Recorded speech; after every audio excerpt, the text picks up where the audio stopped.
Good morning, students.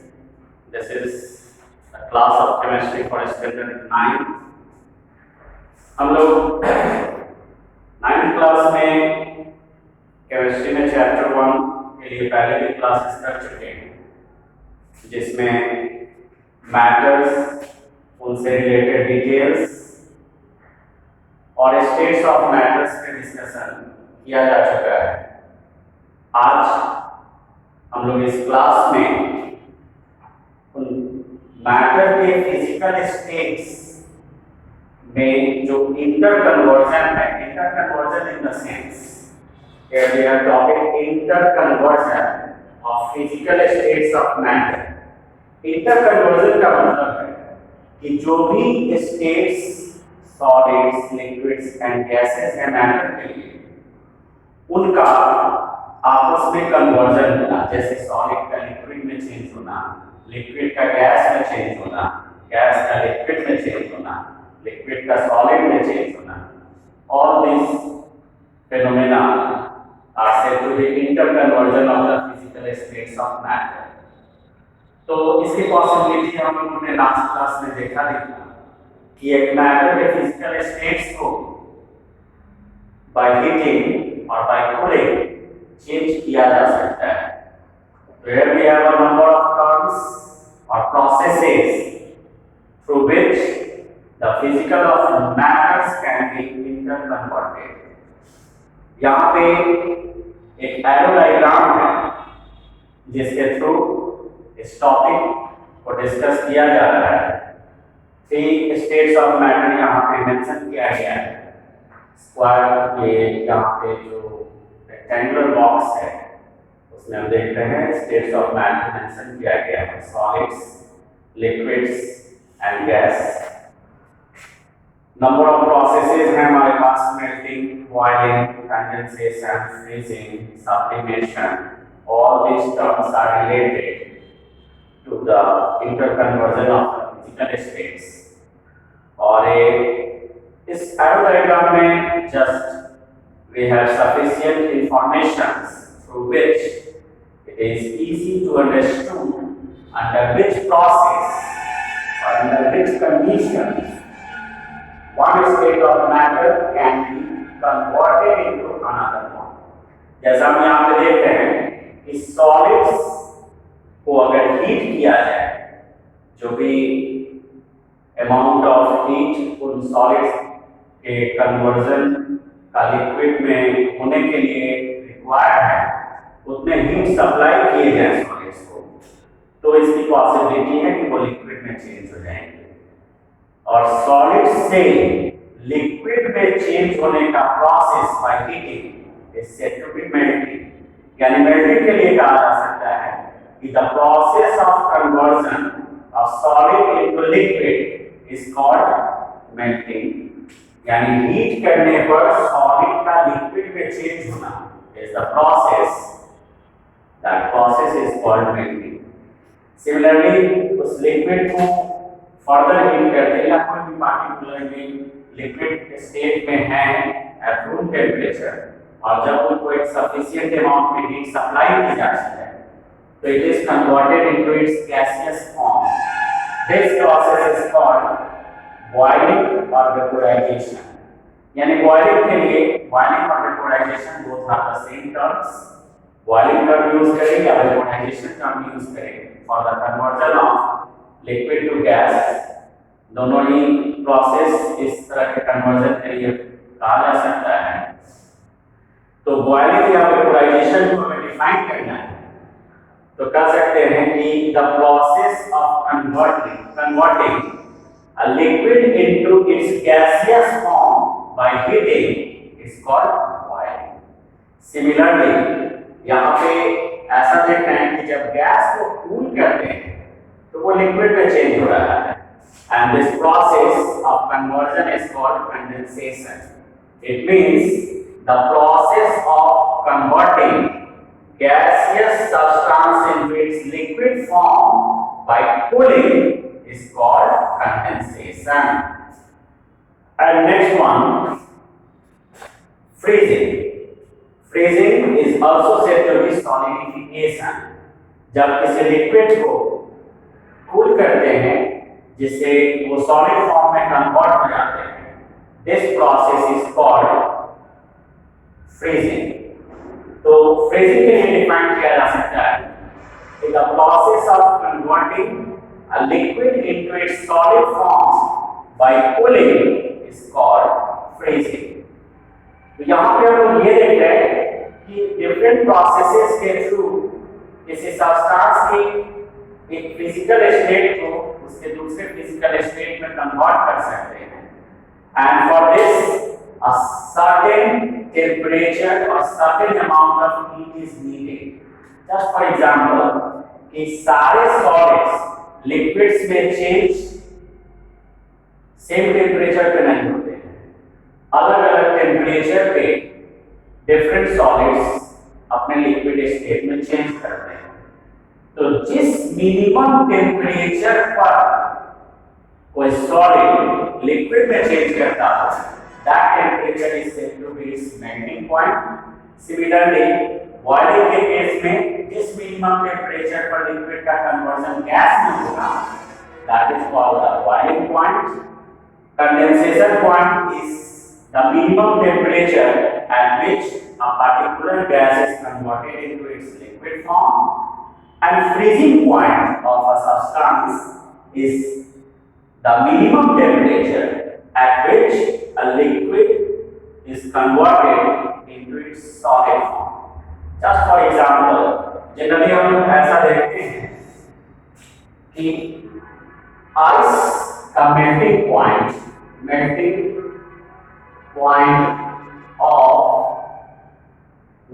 point of ice is 0 degree Celsius, and boiling point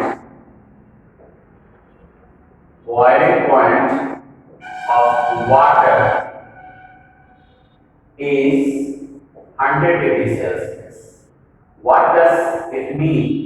अगर ऐसा mention किया जाता है कि आइस का मेल्टिंग पॉइंट 0 डिग्री सेल्सियस है and boiling point 100 degree Celsius है वाटर का, क्या मतलब है इसका? इसका मतलब ये है कि जस्ट इसको एक एक्टिविटी के थ्रू अगर इसके बारे में इंफॉर्मेशन कलेक्ट किया जाए, एक बीकर में कुछ आइस क्यूब्स लिए जाए और उसमें टेम्परेचर को मेजर करने के लिए थर्मोमीटर को फिक्स किया जाए, देन आफ्टर उस बीकर को स्लोली हीट करेंगे और टेम्परेचर को रीड करेंगे उस थर्मोमीटर पे, तो हम देखेंगे कि जब तक आइस मेल्ट कर रहे हैं तब तक उस थर्मोमीटर पे टेम्परेचर 0 डिग्री सेल्सियस हो रहा है, और जैसे ही सारे के सारे आइस मेल्ट करके वाटर में कन्वर्ट हो जाते हैं, then after the temperature on thermometer starts to raise up, यानी 0 डिग्री सेल्सियस का टेम्परेचर तब तक मेंटेन था जब तक कि सारे के सारे आइस उस बीकर में वाटर में कन्वर्ट नहीं हो जाते। This activity gives the information that the melting point of ice is 0 degree Celsius. तो यहाँ पे melting point के लिए ऐसा कहा जाता है कि जिस मिनिमम टेम्परेचर पर कोई सॉलिड, यहाँ पे ice is the solid form of water, जो 0 डिग्री सेल्सियस पर वाटर में कन्वर्ट हो रहे हैं, so ice का melting point 0 डिग्री सेल्सियस यहाँ पे कंसीडर किया जाता है। जब वाटर में कन्वर्जन हो गया और फर्दर हीट सप्लाई कंटिन्यू रखते हैं, temperature starts to raise up on thermometer. Water में कन्वर्जन के बाद भी कंटिन्यूअसली हीट सप्लाई किया जा रहा है उस बीकर में, और हम देख रहे हैं कि थर्मोमीटर का टेम्परेचर रेज करना शुरू किया है। जैसे जैसे हीट सप्लाई किया जा रहा है टेम्परेचर बढ़ता जाएगा, और एक टाइम ऐसा आएगा कि थर्मोमीटर पर वो टेम्परेचर जैसे ही 100 डिग्री सेल्सियस पे पहुंचता है, टेम्परेचर बढ़ना बंद हो जाता है, बावजूद इसके कि उसको हीट सप्लाई किया जा रहा है। तो temperature is stop now at the the raising of temperature is stopped now at 100 degrees Celsius unless the supply of heat is continued. यहाँ पे 100 डिग्री सेल्सियस का ये टेम्परेचर कॉन्स्टेंटली तब तक मेंटेन रहता है जब तक कि उस बीकर के सारे वाटर इवेपोरेट करके वेपोराइज होकर वाटर वेपर में चेंज नहीं हो जाते। ये एक्टिविटी शो करता है कि उस वाटर का बॉइलिंग पॉइंट 100 डिग्री सेल्सियस है, because boiling point is the lowest temperature or minimum temperature at which the liquid substance is converted into its gaseous form. तो वाटर के लिए हम लोग जनरली देख रहे हैं कि 100 डिग्री सेल्सियस टेम्परेचर पर वाटर कंप्लीटली वेपर में चेंज करते हैं, so its boiling point is said to be 100 degree Celsius. In fact, ये एक एग्जांपल है वाटर के पॉइंट ऑफ व्यू से, आइस के पॉइंट ऑफ व्यू से, और भी बहुत सारे सॉलिड्स हैं, लिक्विड्स हैं जो डिफरेंट टेम्परेचर पर वो अपने अदर फिजिकल स्टेट में चेंज करते हैं, जिसके अकॉर्डिंगली उनका अपना एक सर्टेन मेल्टिंग पॉइंट और बॉइलिंग पॉइंट होता है। जैसे अल्कोहल का केस अगर लेते हैं तो alcohol you know it exists in liquid form at room temperature and its melting and its boiling point is 78 degrees Celsius. Water का जो boiling point 100 डिग्री सेल्सियस है, जबकि अल्कोहल का 78 डिग्री सेल्सियस है। इसका मतलब ये होगा कि जिस तरह से वाटर 100 डिग्री सेल्सियस पर वेपर में कन्वर्ट होना शुरू होते हैं, वैसे ही अल्कोहल 78 डिग्री सेल्सियस टेम्परेचर पर अपने वेपोराइज फॉर्म में वेपर्स फॉर्म में कन्वर्ट होना शुरू होते हैं। That is why the alcohol has a boiling point of 78 degree Celsius. इसीलिए अल्कोहल का बॉइलिंग पॉइंट 78 डिग्री सेल्सियस कहा जाएगा। तो similarly we have a number of examples from our surroundings which shows the boiling point and the melting point of the different substances.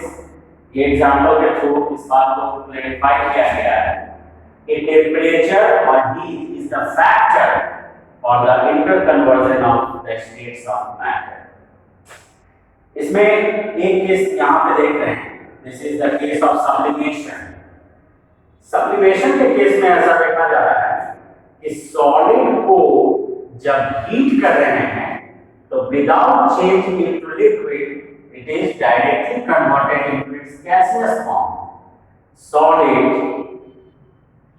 on heating is directly converted into its gaseous form without converting into its liquid form. This process is said to be sublimation. यानी कुछ ऐसे substances होते हैं, not all the substances, some certain substances are said to be sublimes because on heating their solid form is converted directly into its gaseous form without changing into liquid. As for example, camphor. Camphor you know kapoor, CAMPHOR, camphor, जिसको कपूर कहा जाता है। is a white color solid. जब इस कपूर को air में expose कर दिया जाता है तो after some time it disappears. This shows that in case of the vaporization of camphor, there is the temperature of surroundings at which its solid state is converted into its vapor form. तो ऐसे और भी कुछ substances हैं which are considered as sublimes like camphor, anthracene, naphthalene. Naphthalene you know phenyl की गोली जिसको हम लोग कहते हैं, दैट इज अ नैप्थेलिन बॉल, जिसका हम लोग यूज करते हैं अलमीरा वगैरह में, जहाँ पे कपड़े को एक लॉन्ग टाइम तक स्टोर रखना है और उसमें उसके इंसेक्ट्स के इफेक्ट से उसको बचाना है, तो वहाँ पर फिनाइल की गोली वगैरह यानी नैप्थेलिन बॉल डाले जाते हैं। और एक टाइम के बाद महीने 2 महीने के बाद जब हम देखते हैं तो नेचुरली बॉल का साइज छोटा हो गया होता है एंड धीरे धीरे वो बॉल डिसअपियर हो जाता है। तो डिसअपियर हो जाने का क्या मतलब है? कपड़ा क्या नेचुरली बॉल को खा गया है? नहीं, वो एक सबलाइन है जो सराउंडिंग में जो भी हीट या टेम्परेचर उसको मिल रहा है उससे वो वेपोराइज होते हैं और एक सर्टेन पीरियड के बाद वो गायब हो जाते हैं। टैक्टिकली वो वेपर में चेंज हो जाते हैं। जीव तो है नहीं कि गायब हो जाएंगे, वो एक सब्सटेंस है जो वेपोराइज होकर डिसअपियर हो जाते हैं। तो वैसे सारे सब्सटेंसेस जो सबलाइन्स कहे जाते हैं they are involved under the process of sublimation। और सबलिमेशन में जो भी सब्सटेंसेस सॉलिड से वेपर फॉर्म में चेंज होते हैं ऑन हीटिंग, जब उन्हीं वेपर को फिर कूल किया जाता है तो वो फिर से डायरेक्टली अपने सॉलिड फॉर्म में कन्वर्ट हो जाते हैं। तो सब्लिमेशन के लिए फाइनली डिफाइन किया जा सकता है कि sublimation is the process in which a solid is directly converted into its gaseous form without change into its liquid form. This process is called sublimation, and those substances which can be involved under the process of sublimation are called sublimes। जैसे example के तौर पे camphor यहाँ पे है, naphthalene, anthracene, iodine,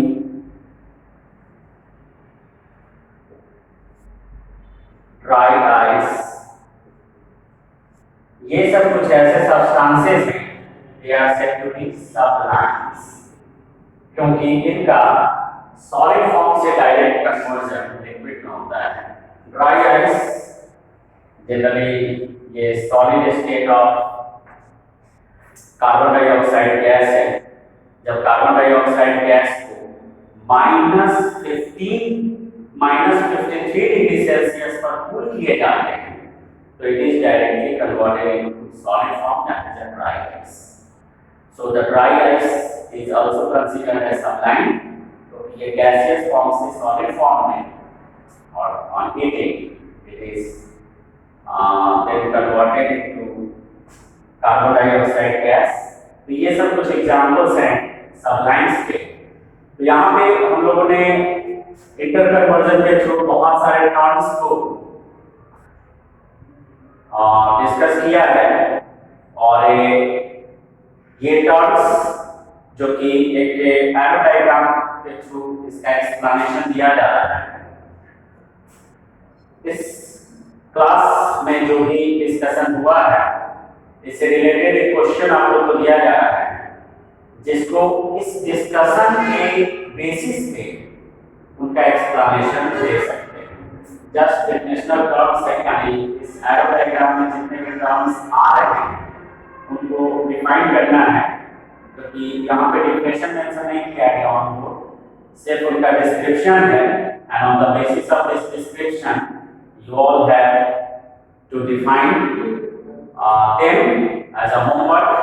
तो यहाँ पे क्वेश्चन के फॉर्म में इसको दिया जा रहा है, define the following terms.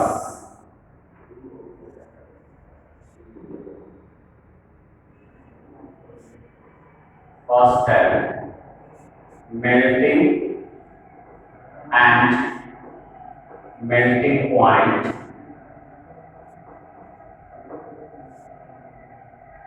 so as a homework consider करेंगे।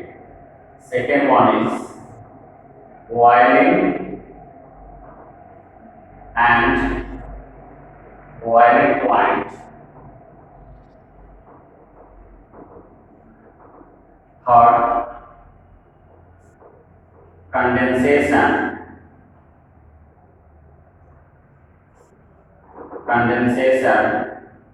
and condensation point।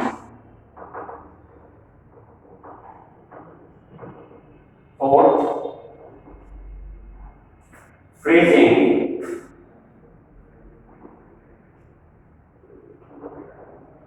and freezing point.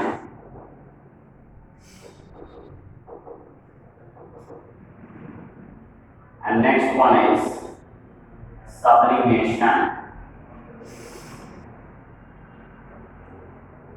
Sublimation.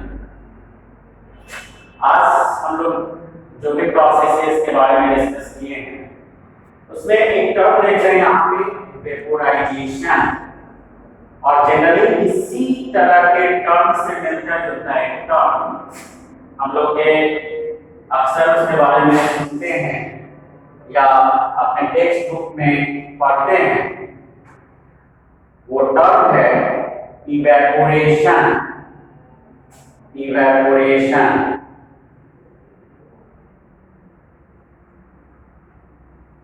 Evaporation और वेपोराइजेशन, इनका अगर कंपेयर किया जाए तो दो बातें ध्यान में आती है। क्या वेपोराइजेशन और evaporation both are the same processes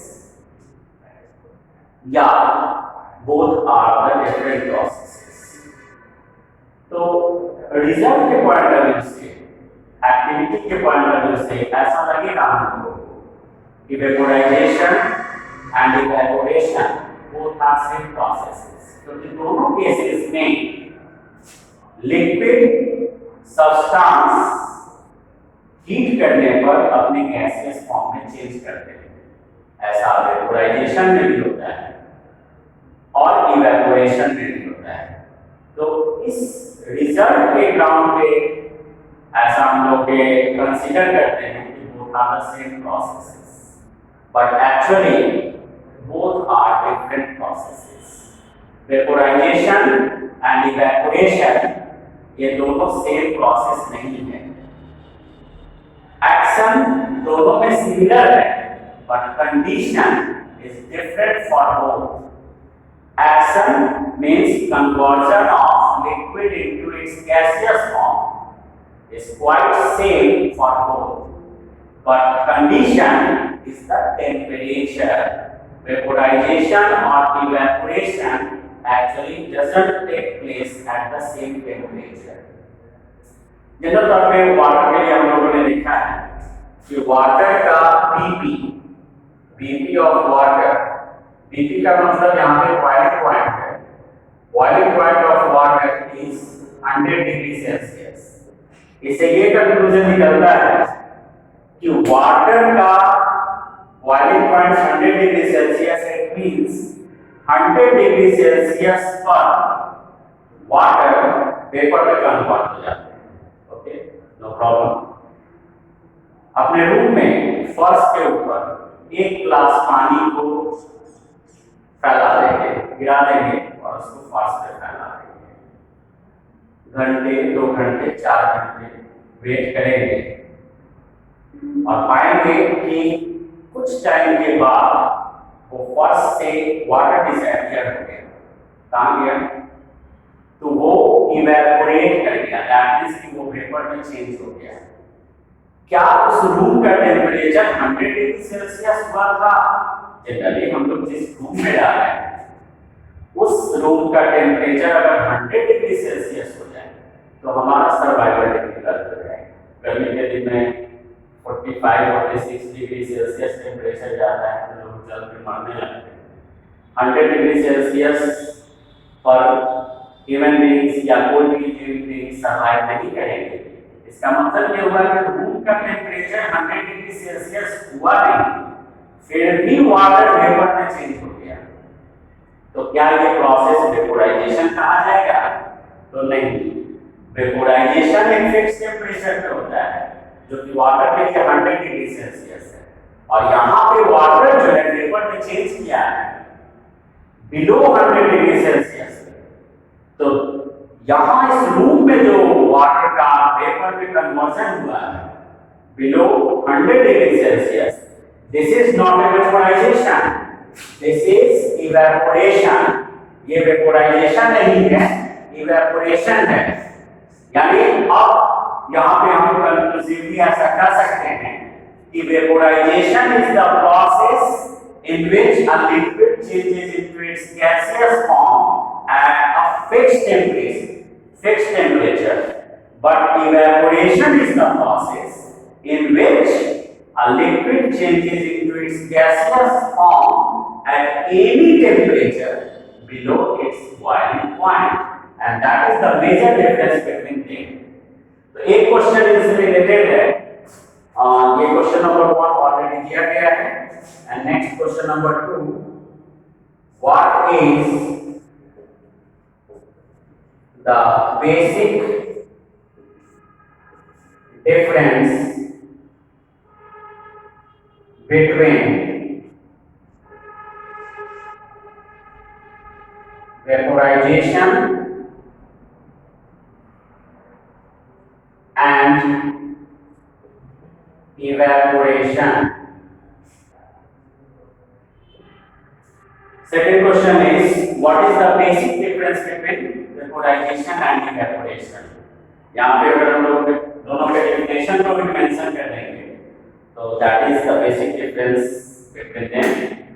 ये दो क्वेश्चन आप लोग को ऐसे होमवर्क करना है on the basis of the discussion of today class. Now that's all. Thank you.